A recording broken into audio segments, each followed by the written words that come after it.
Hello everyone, welcome to our channel कारवॉब stock market. मैं हूं आपकी दोस्त नीलम शर्मा। तो आज की इस वीडियो में हम लोग कवर करेंगे Q4 FY25 के नंबर्स। तो कंपनी का डिटेल में एनालिसिस करेंगे, कंपनी का देखेंगे फंडामेंटल्स। उसके बाद में Q4 FY25 के रिजल्ट्स देखेंगे, फुल ईयर का रिजल्ट कवर करेंगे।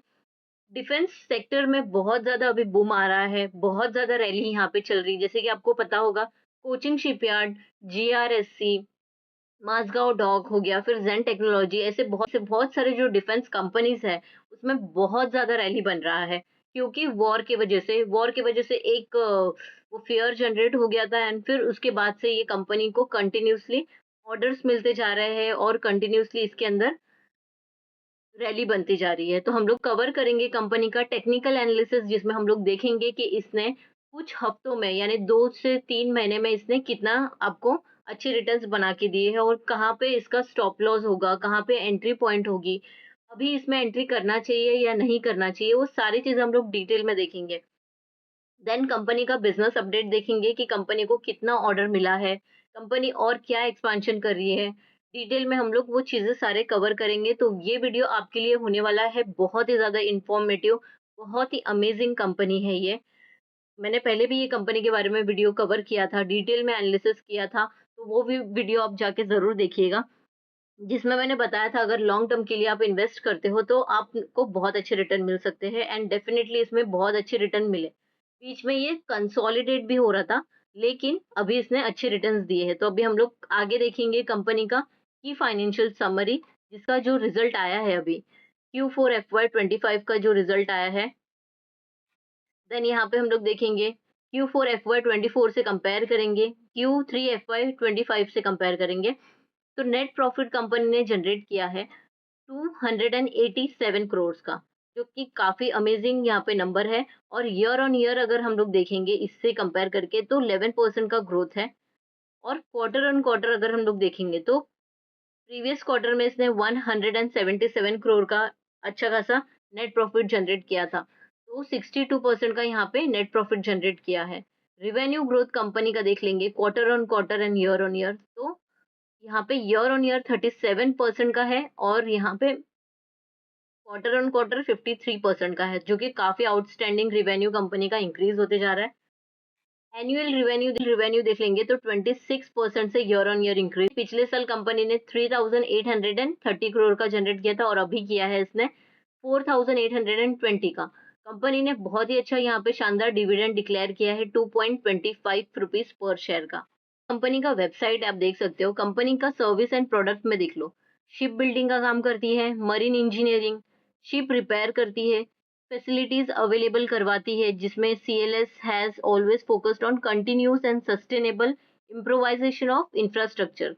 ठीक है, फाइनेंशियल्स देखती है, सब चीजें ये काम करती है। डिटेल में अगर आपको इस चीज का अगर जानकारी चाहिए तो आप ये वीडियो को पॉज़ करके इस वेबसाइट पे जाके देखिए कि कंपनी का क्या चीज़ें हैं, इन्वेस्टर्स कौन है, क्या-क्या टेंडर कंपनी को मिले हैं, यहाँ पे देख सकते हो। कौन-कौन से टेंडर यहाँ पे कौन से डेट को मिले हैं, ये सब चीज़ें आपको यहाँ पे डिटेल में मिल जाएँगी। कंपनी का फाइनेंशियल रेशियोज़ देखेंगे तो मार्केट कैप कंपनी का 53,547 करोड़ का है, जो कि काफ़ी अच्छा है। मिड कैप ये PSU कंपनी है। डिविडेंड कंपनी ठीक-ठाक दे देती है, यहाँ पे फेस वैल्यू 5 है। EPS देखेंगे तो 32 का है और यहाँ पे डेट टू इक्विटी कंपनी का 0.09 का है। स्टॉक का पीई है 63 का और इंडस्ट्री पी है 53 का। तो अभी इसका पीई इंक्रीज हो गया है, लेकिन ये बहुत ही अच्छे वैल्यूएशन पे मिल रहा था कुछ हफ्तों पहले। ROCE कंपनी का मुझे बहुत ही पसंद है, 20.1% का है। ROE है 15.8% का, जो कि काफी अच्छा है। बुक वैल्यू है 213 का और यहाँ पे प्राइस टू बुक यहाँ पे देखेंगे तो 9.54 का है। करंट रेशियो बहुत ही अच्छा है 1.34 का। क्विक रेशियो है 1.08 का, तो ये भी काफी शानदार है। ईवी एबिटडा 40 का है, पीजी रेशियो 11 का है। और कंपनी का जो फ्री कैश फ्लो है, कंपनी के पास बहुत ही अच्छा फ्री कैश फ्लो भी अवेलेबल है। कोई भी प्लेज यहाँ पे नहीं है और कोई भी प्रमोटर होल्डिंग में चेंजेस यहाँ पे नहीं है। तो की फाइनेंशियल रेशियो से कंपनी का ये पता चलता है कि कंपनी फंडामेंटली काफी स्ट्रांग है और बहुत ही अच्छे से ग्रो कर रही है। अब यहाँ पे सेल्स ग्रोथ देख लेंगे तो सेल्स ग्रोथ 3 इयर्स का 12% का है। ये एक ऑन एन एवरेज अच्छा वैल्यू है। ट्रेलिंग 12 मंथ है, 24% का अच्छा खासा सेल्स ग्रोथ दिया है इसने। कंपाउंडेड प्रॉफिट ग्रोथ यहाँ पे कंपनी का बहुत ज़्यादा कम है। ट्रेलिंग 12 मंथ का सिर्फ 4% है, जो कि एक मुझे बहुत ज़्यादा पॉजिटिव साइन नहीं लगता है। सेल्स ग्रोथ अच्छा है तो पॉजिटिव साइन तब होगा जब प्रॉफिटेबिलिटी में वो कन्वर्ट होगा। तो यहाँ पे सिर्फ 4% का है। 3 इयर्स का देखेंगे तो यहाँ पे 13% का है। स्टॉक प्राइस सीएजीआर कंपनी का 3 इयर्स में बहुत ही ज़्यादा कंपनी ने अच्छा रैली दिया। 132% का, 1 ईयर में 51% का यहाँ पे रिटर्न दिया है। यहाँ पे कंपनी का हम लोग रिजर्व्स देखेंगे, तो आप देख सकते हो यहाँ पे रिजर्व्स कंपनी का कंटिन्यूअसली इंक्रीज होते जा रहा है और अभी हो गया है 5479 करोड़ का। ठीक है, बोरोइंग कंपनी की थोड़ी सी इंक्रीज हुई है, लेकिन रिजर्व्स के कंपैरिजन में बोरोइंग बहुत ही ज्यादा कंपनी है, जो कि एक फंडामेंटली स्ट्रॉन्ग कंपनी के लिए पॉजिटिव साइन रहता है। तो ये कंपनी बहुत ही अच्छी है। यहाँ पे देखेंगे टोटल लाइबिलिटी यहाँ पे इंक्रीज हो गई है, टोटल असेट यहाँ पे इंक्रीज हो गया है। और यहाँ पे अगर इन्वेस्टमेंट में देखोगे आप, तो इन्वेस्टमेंट भी कंटिन्यूअसली कंपनी इंक्रीज करते जा रही है, जो कि काफी अच्छा है। तो कंपनी बहुत ही ज्यादा फ्यूचर ओरिएंटेड है और हर एक चीज को बहुत ही अच्छे से मेंटेन कर रही है। देन यहाँ पे हम लोग फ्री कैश फ्लो देख लेंगे कंपनी का मार्च 2025 में। तो ऑपरेटिंग एक्टिविटी कंपनी का यहाँ पे थोड़ा सा इंक्रीज हो गया है माइनस में, और इन्वेस्टिंग एक्टिविटी यहाँ पे कंपनी का इंक्रीज हो गया है, 613 हो गया है और ये कंटिन्यूअसली इंक्रीज होते जा रहा है। फाइनेंसिंग एक्टिविटी यहाँ पे माइनस में है, और लेकिन कंपनी के पास फ्री कैश फ्लो यहाँ पे पहले -65 था और अभी +65 में हो गया, जो कि पॉजिटिव साइन है। देन यहाँ पे हम लोग रेशियोज देख लेंगे, तो डेटर डे का यहाँ पे 34 था पहले डेटर डे, लेकिन अभी हो गया है 18 का, जो कि काफी अच्छा पॉइंट है। इन्वेंट्री डे देखेंगे यहाँ पे, तो इन्वेंट्री डे इसका इंक्रीज हो गया है, जो कि एक थोड़ा सा मैं बोलूंगी नेगेटिव है। डे पेएबल यहाँ पे कम हो गया है और ये काफी अच्छा पॉइंट है। देन कैश कन्वर्जन साइकिल जो है कंपनी का, ये इंक्रीज हो गया है, और वर्किंग कैपिटल डे यहाँ पे कम हो गया है। आरओसीई देख लेंगे हम लोग, ये बहुत इंपॉर्टेंट है। तो ये पहले 30 था 2014 में, 15 में 7 हुआ, 2016 में 26 हो गया, फिर यहाँ पे 25। तो ये 20 की रेंज में चल रहा है। यहाँ पे 2022 में 18 हुआ, कोविड में 9 हुआ, अब FY24 में 22 था और अभी 20 हो गया। तो यहाँ पे जो आरओसी रेशियो है कंपनी का, ये फ्लक्चुएट होते जा रहा है, लेकिन फिर भी मैं कहूंगी ये काफी अच्छा है यहाँ पे 20%। हम लोग शेयर होल्डिंग पैटर्न में देख लेंगे, तो प्रमोटर के होल्डिंग में कोई भी चेंजेस नहीं है। मार्च यहाँ पे अगर देखोगे, सितंबर में इन्होंने थोड़ा सा सेल किया था, दिसंबर में यहाँ पे 67.91 हुआ और अभी भी सेम है, तो कोई चेंजेस नहीं है। फिर भी 67.91 यानी ऑलमोस्ट 67 से 68% तक का यहाँ पे प्रमोटर के पास होल्डिंग्स है। एफआई का अगर हम देखेंगे, तो एफआई इसमें बहुत ज्यादा बुलिश थी, लेकिन अभी उन्होंने प्रॉफिट बुक किया क्योंकि बहुत ज्यादा कंपनी ने अच्छे रिटर्न्स बनाए हैं। तो प्रॉफिट बुकिंग होना भी बहुत ज़्यादा ज़रूरी रहता है। इसके लिए मैं आपको आगे टेक्निकल्स में बताऊँगी कि अगर आपने ये रैली में तो प्रॉफिट बुकिंग करना भी बहुत ज़्यादा ज़रूरी है, वो हम लोग आगे डिस्कस करेंगे। डीआई में देख लेंगे, तो डीआई का यहाँ पे इंक्रीज़ होते जा रहा है कंटिन्यूअसली। अब देखो 2.20 से लेके 2.45, देन 2.50, 3, 6.63। डीआई को बहुत ही अच्छे से पता है कि ये कंपनी को आगे जाके बहुत अच्छा ग्रोथ हो, वो कंटिन्यूअसली इसके अंदर इन्वेस्ट करते जा रहे हैं। पब्लिक का होल्डिंग देखेंगे, तो पब्लिक यहाँ पे सेल करते जा रही है। यहाँ पे हम लोग कोचिन शिपयार्ड का कंसोलिडेटेड नंबर्स देख लेंगे। ये नंबर रॉ नंबर है, तो कोई परसेंटेज यहाँ पे आपको नहीं दिखेगा। जो भी नंबर है लैक्स में है, consolidated number of quarter ended and year ended. ठीक है, ये फुल ईयर का है और ये क्वार्टरली का है। अब यहाँ पे आप ध्यान से देखिएगा, टोटल इनकम कंपनी का क्या है, इंक्रीज हो गया है। पहले कितना था, 1,19,441 लैक्स का। ठीक है, अब कितना हुआ है, 1,91,000, 19 से 91,000, आप देखिए ध्यान से, 479 लैक्स का है। प्रीवियस ईयर के सेम क्वार्टर में देखेंगे, तो 1,36,616 का था। तो कंपनी का यहाँ पे इंक्रीज हो गया है टोटल इनकम। ईयरली देखेंगे, तो ईयरली भी यहाँ पे इंक्रीज हो गया है। अब कंपनी ने ये इनकम जनरेट करने के लिए कंपनी खर्चा करेगी, तो खर्चा देखो, cost of material consume increase हो गया है। फिर change in inventories of work in progress देखेंगे तो ये भी इंक्रीज हो गया है।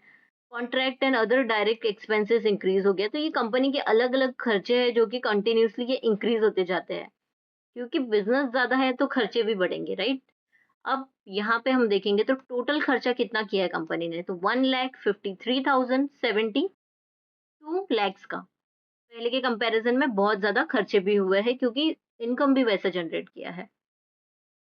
फिर प्रॉफिट बिफोर टैक्स, तो जो टोटल इनकम था उसमें से हम लोग टोटल एक्सपेंसेस निकाल देंगे तो कितना बचेगा यहाँ पे, 38,406 लैक्स का।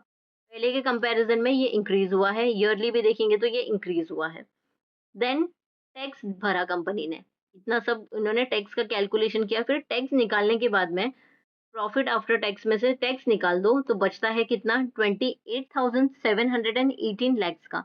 तो पहले के कंपैरिजन में नंबर बहुत अच्छे हैं, ईयरली भी देखेंगे तो बहुत अच्छा है। Overall company quarter on quarter and year on year दोनों में भी बहुत ही अच्छे से परफॉर्म किया है। देन यहाँ पे हम लोग ईपीएस जो देखा है हमने, पहले कितना था, 9.84 का था प्रीवियस क्वार्टर में, प्रीवियस ईयर के सेम क्वार्टर में 6.73 का था, और अभी हो गया है 10.92 का। यहाँ पे भी देख सकते हो, तो 31.45 का ईपीएस जनरेट हो गया है। तो काफी अच्छा कंपनी का यहाँ पे नंबर आया है। हम लोग टेक्निकल चार्ट देख लेंगे कंपनी का, तो ये है कोचिंग शिपयार्ड का टेक्निकल चार्ट। यहाँ पे आप देख सकते हो, वीकली चार्ट है ये। और यहाँ पे मैंने वीकली चार्ट इसलिए ओपन किया सो दैट आपको क्लियरली समझे। यहाँ पे ये देख सकते हो, ये इसका बहुत ही अच्छा सपोर्ट था। और वीडियो जब मैंने लास्ट टाइम बनाया था उसके अंदर भी मैंने यही बोला था कि ये एक सपोर्ट पे चल रहा है, तो आपको बहुत ज्यादा अपॉर्चुनिटी मिल सकती है। अगर आप इस लेवल पे बाय करते हो तो मिलेगा, और वैसे ही हुआ। इस लेवल पे जिसने भी बाय किया रहेगा उसको अभी तक यहाँ पे 66% का रिटर्न मिला रहेगा। लेकिन जिसने मिस कर दिया है तो कोई बात नहीं, ये अपॉर्चुनिटी मार्केट में आती है जाती है, और बहुत सारी कंपनीज है हमारे पास, तो निराश होने की बिल्कुल जरूरत नहीं है। हमेशा पॉजिटिव रहो सो दैट आप आगे जाके किसी और कंपनी में या फिर इसी कंपनी में आगे जाके अगर आपको मौका मिलता है तो आप जरूर आ सकते हो। तो कोई पूछेगा कि क्या मुझे इस लेवल पे एंट्री करनी चाहिए, तो मैं बोलूंगी नहीं। क्यों? क्योंकि अगर ये कुछ हफ्तों में इधर तक आ सकता है तो कुछ हफ्तों में ये गिर भी सकता है। जिन लोगों ने इसको इतना भगाया है, डेफिनेटली वो ऊपर जाके प्रॉफिट बुकिंग करेंगी। जो भी ऑपरेटर्स है, ऑपरेटर्स इसको भगाते हैं या फिर जो भी रहेंगे बड़े लोग दिग्गज, इनके पास कैपेबिलिटी रहती है मार्केट को मूव करवाने में। ठीक है, तो आप देख सकते हो वॉल्यूम, बहुत ज्यादा वॉल्यूम है इसमें। ठीक है, और यहाँ पे इस लेवल पे अगर आता है तो मुझे ऐसा लगता है कि अभी स्टॉप लॉस लगा के चलने का बारी आ गया है, ट्रेलिंग स्टॉप लॉस, क्योंकि यहाँ पे अगर टच करता है तो रुक जाइए, फिर ये वाला स्टॉप लॉस बना दीजिए। ऐसे करके आप खुद का डिसीजन, खुद का एनालिसिस कीजिए। बहुत सारे टेक्निकल्स वीडियो है, जाके देखिए उसमें, और फिर देखिए कि आपको इसमें से निकलना ज़रूरी है। क्योंकि अगर यहाँ पे आके अगर यहाँ से अगर इसने गिरना चालू किया, तो डेफ़िनेटली ये इतना तुरंत तो गिरेगा नहीं, लेकिन फिर से आप उसी लेवल पे आ जाओगे, राइट? तो मैं सजेस्ट करूँगी कि मौका मिलेगा तो फिर ज़रूर प्रॉफ़िट बुक करिएगा। वीकली चार्ट था ये, अभी हम लोग डेली चार्ट देख लेंगे। तो यहाँ पे आप देखो, है ना? ये काफ़ी अच्छा स्ट्रॉन्ग सपोर्ट इसने दिया था, और बहुत मुझे पता था, लेकिन मैंने भी बहुत लेट इसमें बाय किया, क्योंकि मुझे भी लगा था कि और थोड़ा-सा इसमें और करेक्शन आएगा। लेकिन ये क्यों हुआ? इतना सर्टेनली ये भागना क्यों चालू किया? किसी को पता था कि वॉर होगा और फिर ऐसा सब चीज़ें होगा कश्मीर में, राइट? किसी को पता नहीं था। तो इसके लिए कभी भी ना, अगर आपको एक लग रहा है और टेक्निकली भी आप देखोगे ना, तो यहाँ पे ये कंसोलिडेट हो रहा था बहुत टाइम तक, और फिर डेफिनेटली कोई भी न्यूज़ आने के बाद में ये ऊपर जाता ही था, और ये ऐसी न्यूज़ आ गई जिसकी वजह से ये इतना भाग चुका है। तो ये न्यूज़ बेसिस के ऊपर भागा है, तो डेफिनेटली ये करेक्ट होगा। तो ये था कंपनी का टेक्निकल चार्ट। तो मैंने आपको बता दिया कि कहाँ पे निकलना है और कहाँ पे रुके रहना है। ठीक है? अब ये कंपनी फंडामेंटली स्ट्रांग है, मिड कैप पीएसयू कंपनी है ये, इसको ऑर्डर्स बहुत अच्छे मिलते हैं, डिविडेंड भी डिक्लेयर कर रही है, मार्जिन्स इसके इंक्रीज होते जा रहे हैं, हर एक चीज़ इसका एकदम प्रॉपर है, ठीक है? बट कभी-कभी क्या रहता है ना कि सेक्टर वाइज़ रोटेट होता है। अगर इसका टाइम नहीं है तो कितना भी फंडामेंटली स्ट्रांग होने दो, ये करेक्ट करेगा और या फिर साइडवेज में चलेगा, राइट? तो इसके लिए time to time profit book book करते रहो। तो अच्छे स्टॉक्स पिक करो, अपने वॉच लिस्ट में रखो। मैं बहुत सारे ऐसे ही फंडामेंटली स्ट्रांग कंपनीज कवर करती हूँ। तो आप चैनल को सब्सक्राइब करके रख लीजिए, बेल आइकन पे क्लिक कर लीजिए, सो दैट आप कोई भी नोटिफिकेशन मिस ना करें ऐसी चीज़ों का। ठीक है, तो आपको क्या लगता है ये कंपनी के बारे में? क्या आपने ये रैली मिस की है तो कमेंट करके बताइएगा, और जिसने ये रैली में पार्टिसिपेट किया है तो प्लीज़ मुझे कमेंट करके बताइएगा। मैंने भी इसमें किया है और मैं भी इस रैली का हिस्सा हूँ। ठीक है, तो मैं भी बुक करूँगी प्रॉफिट जल्द ही। वीडियो से हमें क्या समझा है? तो ये कंपनी बहुत ही अच्छा स्ट्रॉन्ग ग्रोथ दिखा रही है फ्यूचर में जाके। देन यहाँ पे डीआई का जो है, हमने देखा कि इसके अंदर डीआई ऐड करते जा रहा है कंटिन्यूअसली, और ये कंपनी लॉन्ग टर्म के हिसाब से बहुत ही शानदार कंपनी है, क्योंकि ये डिफेंस में आती है और जो इसका बिज़नेस है बहुत ही अच्छा है। देन यहाँ पे पॉजिटिव साइन ये है कि कंपनी का प्रॉफिट, रेवेन्यू और डिविडेंड ये सब ग्रो कर रहे हैं टाइम टू टाइम, जो कि कंपनी ग्रोथ ओरिएंटेड कंपनी का साइन क्या रहता है? अगर उसका प्रॉफिट, मार्जिन, रेवेन्यू, डिविडेंड ये सारा अगर ग्रो कर रहा है ना एवरी ईयर, एवरी क्वार्टर, तो उस कंपनी को ग्रोथ ओरिएंटेड कंपनी कहा जाता है। तो ये कंपनी उस कैटेगरी में आती है।